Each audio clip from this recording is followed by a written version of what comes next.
cujo tema é Direito do Trabalho no limiar da Quarta Revolução Industrial, Desafios e Conformação. Para presidir a mesa da conferência, cujo tema é Fim dos Empregos, convido o Dr. Rafael Albuquerque, presidente da Academia Ibero-Americana de Direito de Trabalho e de la Seguridad Social, professor titular de Direito do Trabalho da Pontifícia Universidade Católica Madre e Maestra de Santo Domingo, ex-membro da Comissão de Peritos e do Comitê de Liberdade Sindical da OIT. Para também compor essa mesa, convido o conferencista Dr. Ricardo Abramovay, mestre em Política da Faculdade de Filosofia e Letras da Universidade de São Paulo, doutor em Ciências Humanas pela Unicamp, pós-doutorado em Paris, professor do Departamento de Economia da FEA USP. Senhoras e senhores, transmito a palavra ao presidente da mesa, Dr. Rafael Albuquerque. Muy buenas tardes. Es un gran honor poder presidir esta mesa en la cual vamos a escuchar una conferencia sobre el fin del trabajo que estará a cargo de Ricardo Abramovay, maestra en Política de la Universidad de São Paulo, doctor en Ciencias Humanas, graduado en París y profesor del Departamento de Economía de la USP. Como todos pueden ver por el título de esta conferencia, vamos pues a escuchar un tema de palpitante actualidad, un tema que nos lleva a preguntarnos, que es el título de la conferencia, si en este siglo XXI, con el avance de la tecnología, habrá, como ya algunos han vaticinado, el fin de los empleos. De modo pues que cedo la palabra al conferencista Ricardo Abramovay para escuchar tan interesante ponencia. Professor. Muito obrigado, Dr. Rafael. Muito obrigado aos organizadores desse evento pelo convite, especialmente o Dr. Nelson. Eu comecei a minha carreira na Universidade de São Paulo dando aula na São Francisco, bem na época das diretas já, e a São Francisco fervilhava, era uma vitalidade, era algo interessantíssimo. A Fábrica do Futuro vai ser composta pela contratação de dois indivíduos, um homem e um cachorro. O cachorro vai estar lá para que o homem não mexa nas máquinas, e o homem vai estar lá para dar comida para o cachorro. Essa tirada, ela é, obviamente, meio humorada, mas ela não é real. Então, eu vou fazer uma apresentação em 4 partes. Em primeiro lugar, eu vou, muito rapidamente, fazer um histórico da ideia de que os empregos vão acabar. Em segundo lugar, eu vou procurar mostrar por que os empregos não acabaram. Em terceiro lugar, eu vou abordar por que agora é diferente de tudo que aconteceu durante o século XX, para que, em quarto lugar, eu possa tirar algumas consequências disso. O fim dos empregos vem sendo anunciado como tendência incontornável das sociedades modernas, da sociedade capitalista há tanto tempo que falar nesse assunto novamente só pode despertar desconfiança. O Dr. Rafael citou Jeremy Rifkin hoje pela manhã, mas muito antes do Jeremy Rifkin, no século XIX, tanto Marx, como a gente está na época da polarização, vamos pegar uma bem mais interessante do que aquela que nós estamos vivendo no nosso país, que é a que separa Marx de John Stuart Mill. Quiséramos nós, né, que a nossa polarização fosse em torno de temas intelectuais tão nobres e tão inteligentes. Tanto Marx como John Stuart Mill, apesar das suas gigantescas diferenças, antecipavam um estado e uma situação em que a abundância, graças à técnica, seria tão grande que as pessoas, de certa forma, não precisariam mais trabalhar. John Stuart Mill anunciou isso sob a forma de estado estacionário. Marx anunciou isso sob a forma de que, numa sociedade sem classes, as pessoas poderiam dedicar-se a atividades muito mais nobres e importantes do que o trabalho. No século XX, Hannah Arendt começa a condição humana falando de uma sociedade de trabalhadores prestes a se libertar dos grilhões do trabalho. E ela mostra como nós não temos a menor capacidade de lidar com esse processo de libertação que tenderia a ser um processo profundamente desorganizador na visão dela. Em 1964, a comissão ad hoc sobre a Tríplice Revolução, convocada pelo presidente Lyndon Johnson, composta por Gunnar Myrdal, por Linus Pauling, 2 prêmios Nobel, dizia: o produto potencialmente ilimitado poderá ser obtido por sistemas de máquinas que requerem pouca cooperação de seres humanos. Por fim, quarto exemplo, para ver como esse tema é um tema que atravessa a história contemporânea desde da segunda metade do século XIX, nós temos o célebre texto de John Maynard Keynes, sobre o texto que ele escreveu dirigido aos netos dele. E quem são os netos dele? Somos nós. Se vocês pegarem, o Keynes nasce no fim do século XIX, morre pouco depois na época da Segunda Guerra Mundial, nesse período, e os netos dele seríamos nós, da minha geração. Ele tem um texto que ele publicou, uma conferência que ele fez e que ele publicou em 1930, As Possibilidades Econômicas dos Nossos Netos. Também, ele previa que a riqueza ia aumentar a um tal ponto que, quando os nossos netos estivessem vivos, a jornada média de trabalho no mundo seria de 15 horas. O produto iria ser multiplicado por 8, e é um texto curtinho, vale muito a pena ler. Keynes, como vocês sabem, era muito longe de ser a figura cinzenta e tecnocrática daquilo que hoje a gente identifica como economista.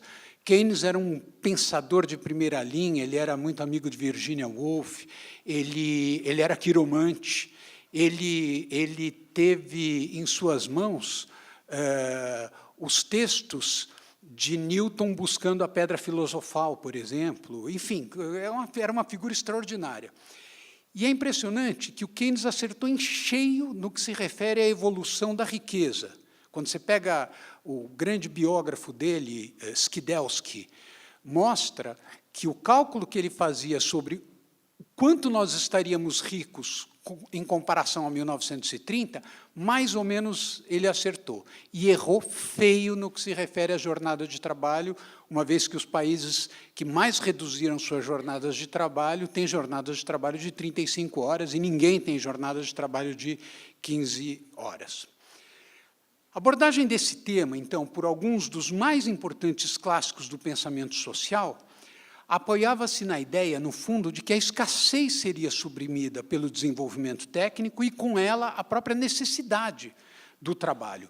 Eu vou voltar ao final da minha apresentação à dimensão filosófica disso, mas agora eu quero, indo para o segundo item do que eu anunciei, fazer uma pergunta que é importantíssima, que é a seguinte: por que, apesar de todo o desenvolvimento tecnológico que a gente viveu, não houve, seja de forma apocalíptica, seja de forma emancipatória, não houve essa libertação dos grilhões do trabalho, da qual falava Hannah Arendt, nem essa redução da jornada de trabalho a 15 horas, da qual falava Keynes? Por que essas previsões emancipatórias ou apocalípticas, aí vai depender um pouco do gosto, elas não se realizaram?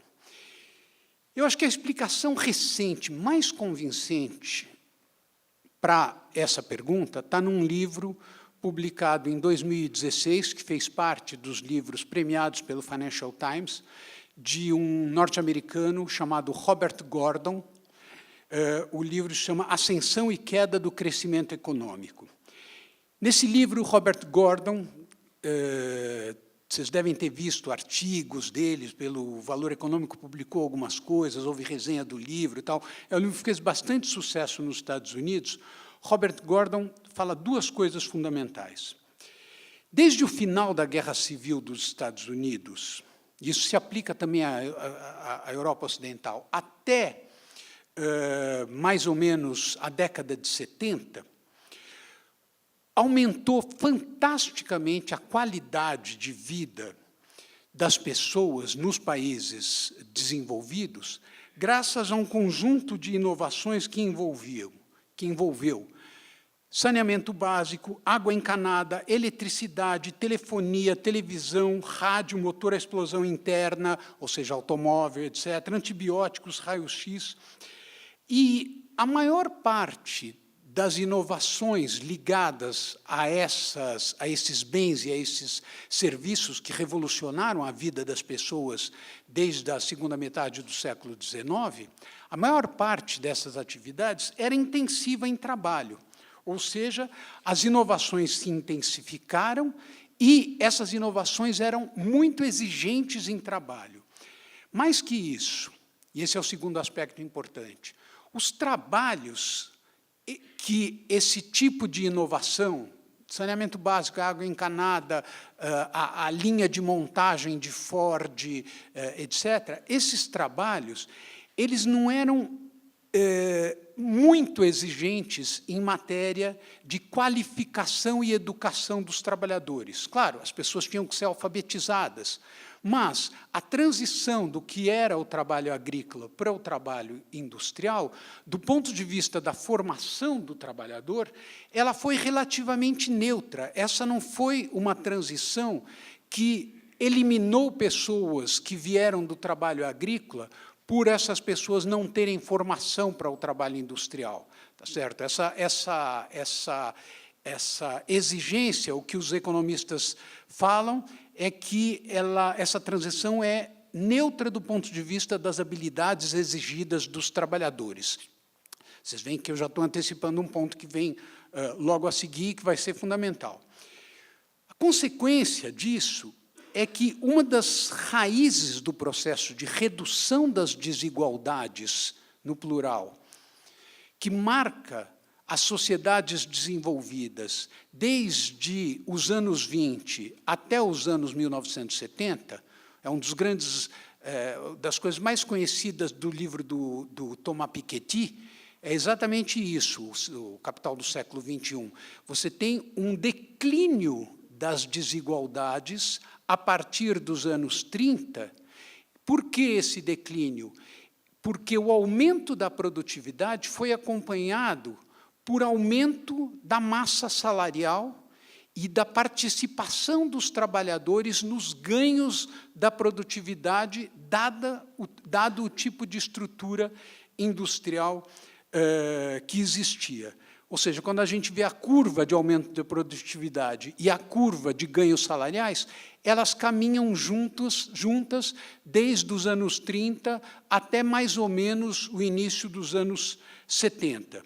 E uma das mais importantes consequências disso, e isso é fundamental quando eu me dirijo a um congresso de especialistas em direito do trabalho, é que o movimento sindical foi fundamental para que essas duas curvas caminhassem juntos. Os trabalhadores eram sindicalizados e lutavam fundamentalmente contra a sua exploração, ou seja, lutavam para melhorar a sua participação e lutavam de forma bem-sucedida, tanto na Europa ocidental como nos Estados Unidos, apesar das estruturas tanto sindicais como de atendimento às necessidades do trabalhador e de previdência social serem tão diferentes na Europa ocidental e nos Estados Unidos. E agora? Como é que nós estamos, nesse momento, com relação a esse tema? Será que a gente pode considerar, como tantas vezes a gente ouve economistas e especialistas em tecnologia dizendo que, no fundo, vai ser a mesma coisa, porque, tanto quanto a industrialização acabou com o transporte por meio de cavalos em Nova York, e, portanto, deixou desempregado as pessoas que cuidavam dos cavalos, e não era um punhado, eram centenas de milhares, né? Agora vai ser mais ou menos a mesma coisa. Será que a economia do conhecimento é apenas um patamar a mais no processo de evolução tecnológica e que os empregos destruídos vão ser compensados por outros tantos a serem criados? Os especialistas nesse assunto se dividem. O mais recente relatório do Fórum Econômico Mundial, que saiu essa semana, sobre o estado do trabalho no mundo, tem uma visão muito otimista com relação a isso, desde que haja políticas corretas e, fundamentalmente, políticas de educação. E, quando se fala em políticas de educação, a unanimidade tem que estimular pensamento crítico, tem que estimular capacidade criativa, tem que estimular diversidade, né? Eu nunca vi um relatório falando de inovação e dizendo assim, não pode ter discussão de gênero na escola, a escola tem que ser escola sem partido. Isso vindo de uma organização internacional qualificada, seja a OCDE, seja o Fórum Econômico Mundial, o FMI, eu nunca vi. Se alguém tiver visto, eu gostaria que me mostrasse. E você sabe muito bem por que eu estou dizendo isso. E agora? Qual é a situação? O que nós temos pela frente? Nós estamos passando por uma situação diferente daquela que marcou todas as transformações que aconteceram nas sociedades contemporâneas desde a Revolução Industrial. O professor Tércio falou um pouco disso e outras pessoas também falaram um pouco disso. O que eu não vi, por enquanto, anunciado, mas que já se tornou, de certa forma, trivial, é a constatação de que, até agora, o progresso técnico havia substituído, fundamentalmente, a força animal e a força humana por máquinas. Agora é diferente. O que está sendo substituído por máquinas é a inteligência humana. Isso muda tudo. E essa substituição por máquinas, das máquinas pela inteligência humana, ela não se refere apenas a trabalhos rotineiros, que chegam, inclusive, como vocês bem sabem, aos escritórios de advocacia. Essa substituição, cada vez mais, está entrando também nos trabalhos criativos e na capacidade que os algoritmos têm, a partir da base sobre a qual eles funcionam, que são os dados que nós lhes fornecemos permanentemente, a capacidade que esses algoritmos têm de elaborar conhecimentos, procedimentos que surpreendem seus próprios criadores. A DARPA norte-americana, que é onde nasceu a internet, convocou um programa que já tem 75 projetos em funcionamento para entender quais são por que os algoritmos estão chegando aos resultados que eles chegam. O que é muito surpreendente. Uma receita de cozinha é um algoritmo. Você põe certos ingredientes, você usa certos procedimentos e você tem um prato. Só que o algoritmo contemporâneo não é mais assim. O algoritmo contemporâneo, a característica fundamental dele é a sua opacidade, ou seja, aqueles que trabalham com os algoritmos não conseguem entender as razões pelas quais os algoritmos chegam aos resultados que chegam. Daí o fato de que essa agência norte-americana convocou os cientistas para estudarem por que os algoritmos estão chegando a esses resultados.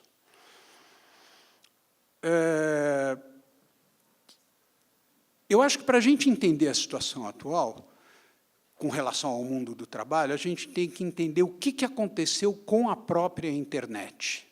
Então, o ponto de partida é o seguinte: a internet é o mais importante bem público jamais criado pela inteligência humana, até hoje.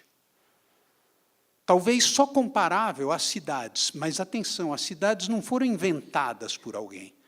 Tanto a internet, criada na DARPA, e depois difundida, como a web, criada no CERN, na Suíça, por Tim Berners-Lee, que poderia ter patenteado a invenção. Tim Berners-Lee, quando criou a internet, ele poderia ter patenteado e criado um sistema no qual você quer usar a internet, você paga para usar a internet. Mas ele criou a internet voluntariamente, explicitamente, deliberadamente, como um bem público para melhorar a comunicação entre as pessoas e, por aí, melhorar a qualidade de vida da humanidade como um todo. Nos últimos 10 anos, nós assistimos, sobretudo nos últimos 5 anos, à proliferação de uma literatura que mostra como os ideais de abertura, de democratização, de ampliação das possibilidades de conhecimento, de diversificação dos horizontes culturais, que era a promessa a partir da qual Yochai Benkler, colega de vocês, advogado também, entre tantos outros, Lawrence Lessig, advogado, que era a promessa a partir da qual os mais importantes teóricos da internet viam as chances de que ela contribuísse a melhorar a vida humana. Nos últimos 10 anos e, sobretudo, nos últimos 5 anos, essa expectativa foi revertida de uma maneira impressionante, e não só entre ativistas e entre intelectuais, mas nos mais importantes órgãos de comunicação, da grande imprensa representativa do establishment global. A Economist deu uma capa esse ano com Mark Zuckerberg na posição de imperador. A Financial Times criou o acrônimo FANG, que é a mordida canina, e que é Facebook, Amazon, Apple, Netflix, Google. Tá certo? FANG, New York Times tem dado artigos frequentes sobre isso, e o escândalo da Cambridge Analytica tornou essa uma questão global. Ou seja, essa o quê? O poder dos gigantes digitais. Então, eu acho que, para a gente entender o tema que me foi dado, fim dos empregos, interrogação, eu acho que o ponto de partida, para mim, é compreender 3 ou 4 grandes paradoxos que marcam a internet nos dias de hoje. Primeiro paradoxo. A internet foi criada como um sistema radicalmente descentralizado. A ideia, quando vocês sabem disso, quando foi criada a internet, era que o segredo militar não podia estar concentrado num lugar só, então você precisava espalhar esse segredo por um sistema de máquina, de forma que fosse impossível, caso houvesse uma captura, você só pegaria parte desse segredo e você não conseguiria, então, replicar esse segredo. Tá certo? Essa foi uma das motivações iniciais. E isso deu origem a um sistema, repito a expressão, radicalmente descentralizado, como nunca houve na história moderna. Isso aqui tem a potência, tem milhares de vezes a potência computacional dos dispositivos que permitiram que o homem chegasse à Lua em 1968. Milhares de vezes, certo? E isso funciona em rede e está nas mãos das pessoas. Só que essa descentralização, por um conjunto de mecanismos que eu não tenho nesse tempo que me foi dado como explicar, mas que são mais ou menos conhecidos, publicidade, etc., essa descentralização deu lugar à maior concentração de poder e de renda da história do capitalismo. Nunca 5 empresas tiveram tanto poder como têm as gigantes digitais contemporâneas. A Economist, que é insuspeita de ser um agente comunista infiltrado, porque agora virou moda, né? A Globo é comunista, a Folha é comunista, tal, então é bom alertar. A Economist, que não é comunista, a Economist em 1929, a Economist, quando as autoridades de defesa da concorrência nos Estados Unidos, nos anos 20, não foi em 29, nos anos 20, resolveram quebrar o monopólio da Standard Oil, a Economist foi contra. O argumento dela era, esse monopólio, no fundo, permite que o produto da Standard Oil seja oferecido ao consumidor por um preço mais barato. Essa é uma discussão fundamental para os economistas, mas é fundamental também para os advogados, evidentemente. Quer dizer, em que consiste o monopólio, como é que você faz a defesa da concorrência, etc. Então, o argumento das autoridades americanas era que tinha que quebrar esse monopólio, e a Economist dizia, não tem que quebrar esse monopólio, porque é sobre a base desse monopólio que o petróleo está podendo, a gasolina está podendo ser oferecida a preços tão baixos para os americanos. Tá certo? O monopólio foi quebrado. Hoje, a Economist é uma das principais preocupadas com o datopólio. O datopólio é o monopólio que essas empresas têm sobre aquilo que o professor Tércio expôs como virtual, etc., que é real, isso, mas esse virtual não está disseminado de uma forma aberta e livre para todo mundo. Não, está mais concentrado. Se os dados são o novo petróleo, esse novo petróleo está muito mais concentrado do que jamais o petróleo o foi em qualquer época da história. Portanto, aquilo que era para ser um vetor de descentralização transformou-se num dos mais importantes vetores de concentração de renda e de poder e de ameaça à própria livre iniciativa. Foi apresentada aqui hoje pela manhã alguma coisa a respeito dessa questão da livre iniciativa.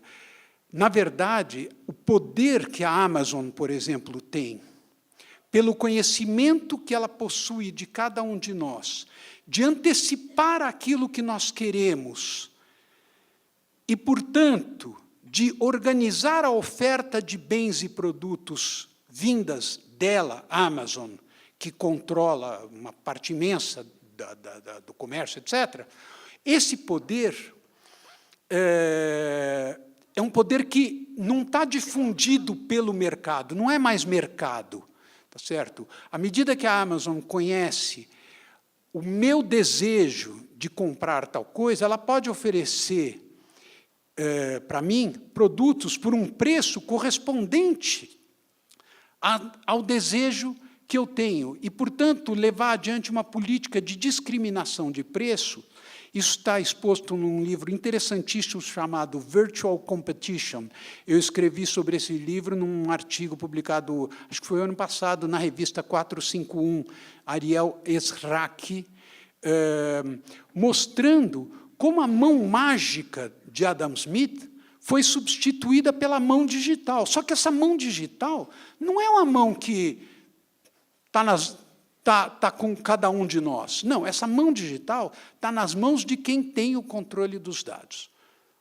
Primeiro ponto. Segundo ponto, a internet deveria ser um instrumento fundamental de ampliação das oportunidades. Por mais que os teóricos do século XIX e do século XX vissem na fábrica, no aumento da produtividade do trabalho, nas máquinas, algo que substituía o trabalho cada vez mais, e isso era real, de fato, aconteceu com relação ao trabalho industrial, quando veio a Revolução Digital, abriu-se uma perspectiva, um horizonte, em que cada um de nós poderia ampliar a sua capacidade de oferecer bens e serviços, de cooperar, de contribuir para a riqueza social, a partir dos dispositivos digitais. E não só em vídeos, filmes, canções, poemas, fotografias, etc., não só no mundo dos bytes, mas também no mundo dos átomos. Nicolas Negroponte, que é um dos criadores, enfim, uma figura emblemática no MIT, ele criou um laboratório no MIT chamado Laboratório de Bytes e Átomos. Por quê? Porque a era digital permitiu não só que nós facilitássemos as comunicações do ponto de vista virtual, mas ela também entrou no material. Como? A impressora em 3 dimensões, as máquinas de corte a laser. Ou seja, quem aqui fez um semestre de economia, os mais jovens que fizeram um semestre de economia, eu era professor de economia na São Francisco, professor Nelson, deve ter usado o livro do Gregory Mankiw. E o Mankiw tem um decálogo sobre como pensa um economista. E um dos 10 itens sobre como pensa um economista é esse. Para o economista, sempre há um trade-off, um dilema entre eficiência e equidade. Se você fizer excessiva equidade, você perde eficiência. Por quê? Para ter eficiência, você precisa ter uma certa concentração. A fábrica é uma forma de concentração.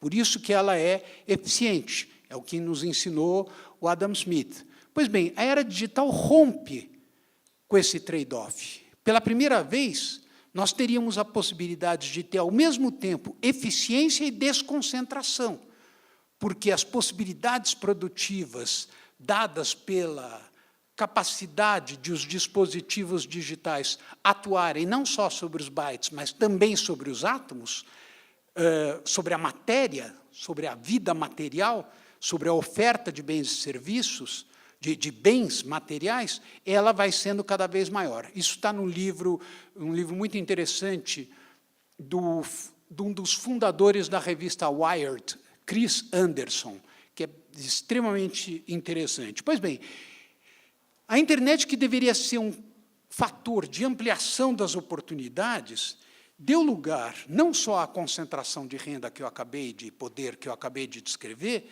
mas deu lugar, isso já foi dito aqui, mas eu queria insistir, à dualização da estrutura econômica e da estrutura de emprego contemporânea.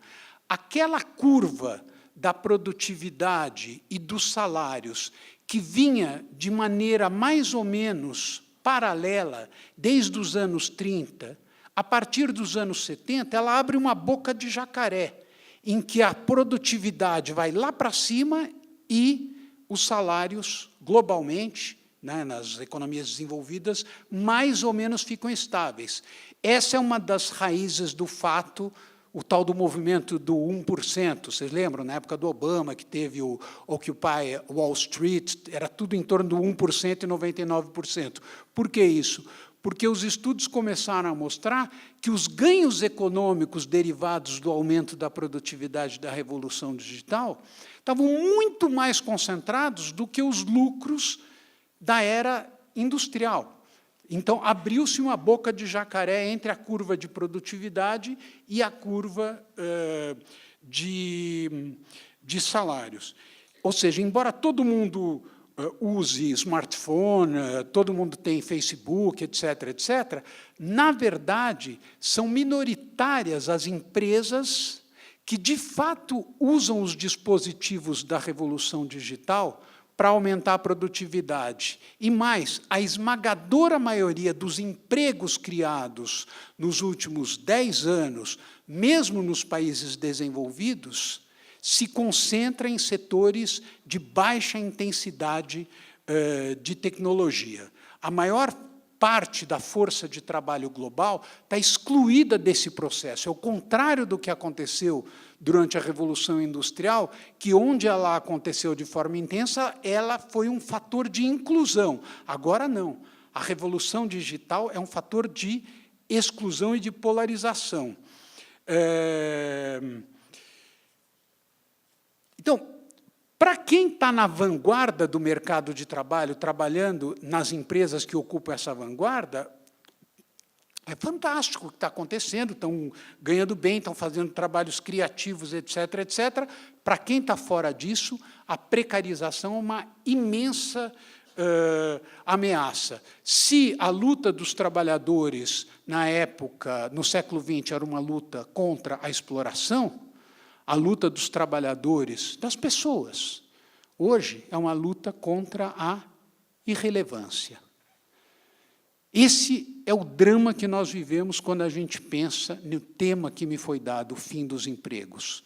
É a transformação da luta contra a exploração e luta contra a irrelevância. A gente sabia mais ou menos como levar adiante, em horizontes políticos diferentes, os comunistas, os social-democratas, etc., a luta contra a exploração. A gente não tem a menor ideia de como levar adiante a luta contra a irrelevância. Pior, o que era para ser um fator de inovação generalizada, essa inovação ficou muito concentrada. Há trabalhos da OCDE mostrando isso. Um dos fatores importantes que marcam a era digital atualmente é que ela atinge, curiosamente, mesmo que cada um de nós tenha uma coisinha dessas no bolso, ela atinge uma minoria da vida econômica. A maior parte da vida econômica não está sendo atingida ou beneficiada pela revolução digital. Em quarto lugar, o que era para ser um instrumento de aumento da nossa comunicação e da nossa interação, se tornou um vetor da nossa vida dentro de bolhas, um vetor de ameaça, não só à concorrência, como eu acabei de descrever, mas à nossa vida cívica.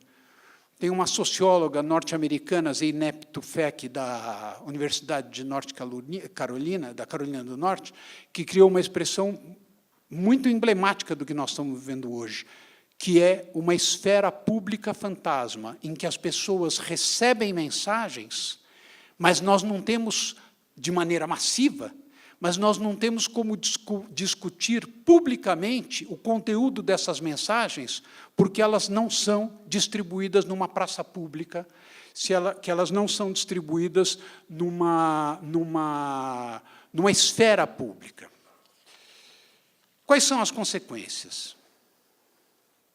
Quarto ponto do que eu me propus a apresentar. Primeira coisa, constatação fundamental. Renda de cidadania. É muito curioso como um tema que nasceu como um tema, digamos assim, como um tema que, na segunda metade do século XX, foi um tema mais da esquerda dos progressistas, que é a renda de cidadania. Quer dizer, André Gorz, na França, falava isso, o Jeremy Rifkin fala em renda de cidadania, se converteu num mantra do Vale do Silício. Hoje, no Vale do Silício, quando se expõe essa situação na qual a esmagadora maioria da população global está fora dos benefícios em termos de ocupação e trabalho da revolução digital, A resposta é, nós vamos criar renda de cidadania, como a sociedade está ficando cada vez mais rica, nós vamos ter renda de cidadania para resolver. Óbvio que renda de cidadania é muito importante, talvez a maioria dos países do mundo hoje já tenham, mas você imaginar que você vai ter uma situação construtiva com renda de cidadania e com concentração de renda cada vez maior, é um pouco difícil. Segundo horizonte, e esse horizonte é muito mais difícil, porém mais promissor, ele pode ser resumido a uma pergunta. Como é que nós fazemos para juntar inovação e, ao mesmo tempo, luta contra as desigualdades? A verdade é que, até hoje, e não só no Brasil, quando a gente pensa em inovação, e as comunidades que pensam em inovação são completamente diferentes das comunidades que pensam em luta contra as desigualdades. Os acadêmicos que estudam desigualdades não têm nada a ver com os acadêmicos que estudam inovação.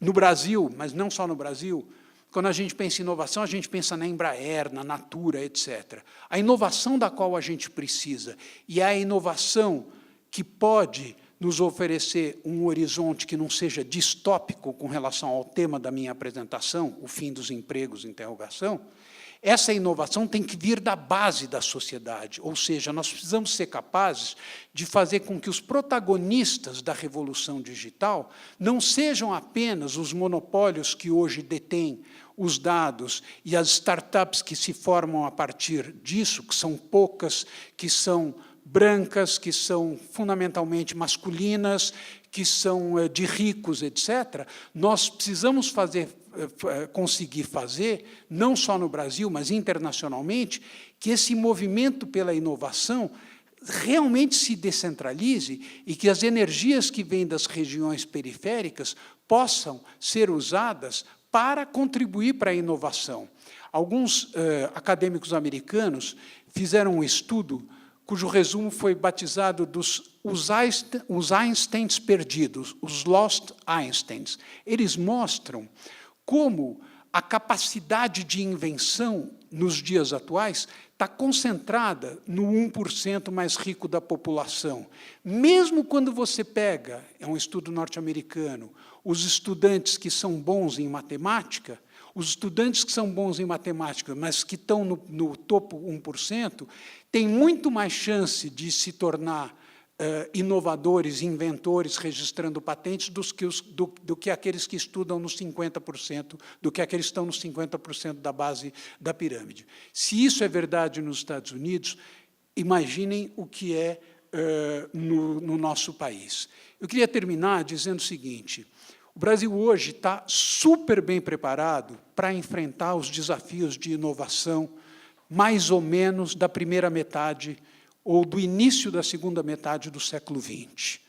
Ou seja, nós hoje somos reconhecidos internacionalmente como uma potência exportadora de produtos primários, o que não é nenhuma desonra, porque esses produtos primários também contêm tecnologia, mas nós estamos completamente fora da corrida internacional pela tecnologia. Nós estamos fora do mapa, nós não existimos no Fórum Econômico Mundial, nós não existimos nas instâncias globais que estão tratando da fronteira global da inovação. E a hipótese que eu trago aqui não é a que nós temos que proteger os nossos empregos ou proteger... Nós temos que proteger as pessoas, nós não temos que proteger os empregos, me parece. É bem diferente, essa é uma discussão que eu imagino que vocês, como advogados, tenham o tempo todo, que envolve a filosofia do direito. Mas, fundamentalmente, se nós queremos ter alguma chance no que se refere à revolução digital, de avançar, vai ser fundamental que a gente faça da luta contra as desigualdades um vetor fundamental para a inovação, porque esta é a condição para que os jovens negros que estão na periferia, que estão querendo fazer alguma coisa interessante para o país, possam ser muito mais do que atendentes de call center ou vendedores de McDonald's, mas possam pôr seu talento a serviço sociedade. Muito obrigado.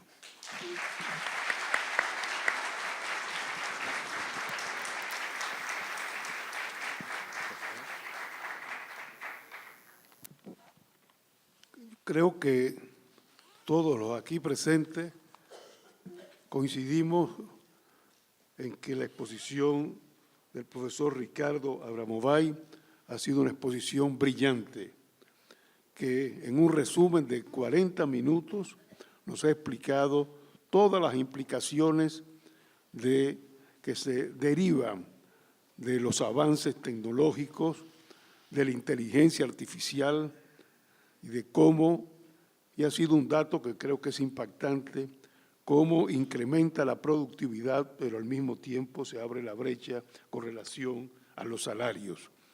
Cómo hay una concentración mayor de medios de producción en esta época, en esta era digital, y los peligros que eso representa precisamente para el porvenir de la humanidad.